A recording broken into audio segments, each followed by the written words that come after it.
The action of the film takes place in New Orleans.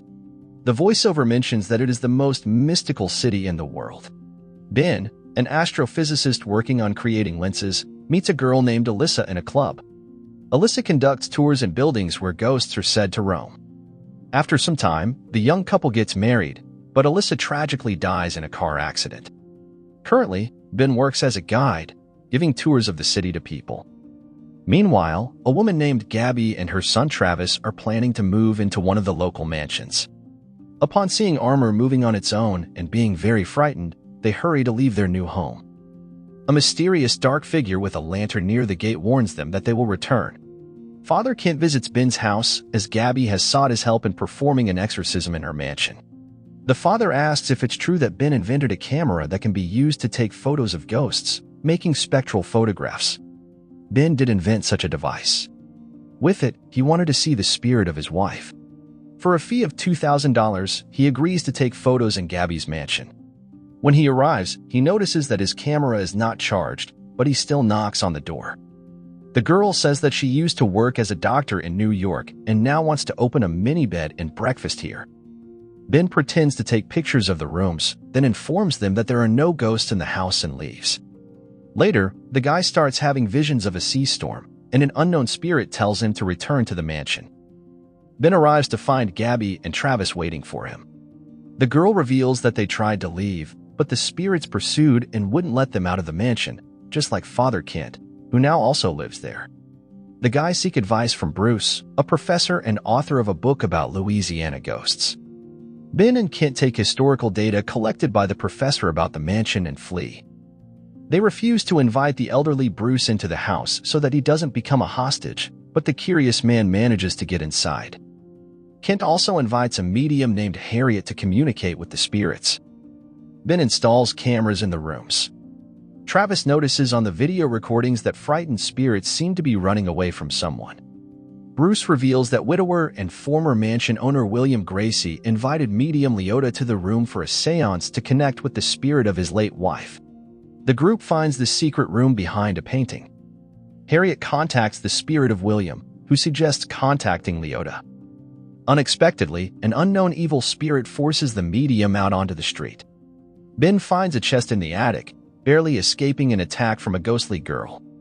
In the chest, the group finds a book of spells and a crystal ball with the spirit of Madame Leota trapped inside. She agrees to tell her story. For a whole year, the woman unsuccessfully tried to contact William's wife. Spirits from a parallel world, including the evil one, started entering the mansion. He holds 933 souls captive in the house, including Madame Leota's spirit. When he reaches 1,000 captive souls, he will be able to free himself. Therefore, their entire group is in danger. Bruce clarifies that since Madame Leota's disappearance, 66 more people have died in the house, making the captive spirits 999. To perform the exorcism ritual of this evil spirit, they need to find some of his personal belongings. Harriet conducts a session of astral projection to communicate with the spirits. Ben, detached from his body, meets the evil spirit and only returns with the help of a special bell. Ben remembers the sinister smile of the spirit and believes he will be its last victim. Bruce has the idea to turn to a forensic artist at the police who can create a quality composite sketch of this evil spirit. The evil spirit turns out to be Alistair Crump, a boy who went missing in childhood and returned as a wealthy man. Rumors circulated that he had delved into black magic, and in exchange for his wealth, he was obligated to harvest souls. One day, his servants rebelled and eliminated Alistair. His former mansion is now a historical landmark and currently a mini-hotel, the address of which Bruce manages to give to Ben. Alistair's spirit doesn't want to let go of Ben and Travis, but the people depicted in the paintings help them with advice to escape. Taking Kent, who stepped away for 5 minutes, to the car, they set out. The three end up on a tour happening in Alistair's house. Realizing that the spirit of an unknown sailor is following them, the guys suggest interacting with him.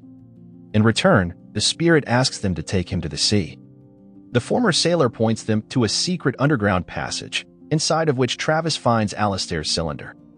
Returning to the mansion, Kent admits that he is not the father, but just an adventurer who rents out costumes for Halloween. Gathering courage and leaving the boy in the car, the guys find only Bruce inside the house, whose body has been taken over by Alistair's spirit demanding the cylinder. Ben finds and frees the bound girls. Meanwhile, Alistair calls his captive souls to battle and goes after Travis's spirit, turning into the spirit of his deceased father. William's spirit helps Ben find and save the boy.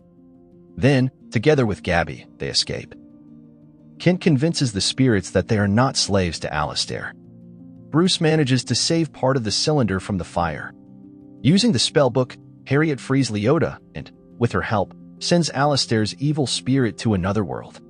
The freed spirits want to stay in the mansion, including Madame Leota, who feels comfortable in the crystal ball.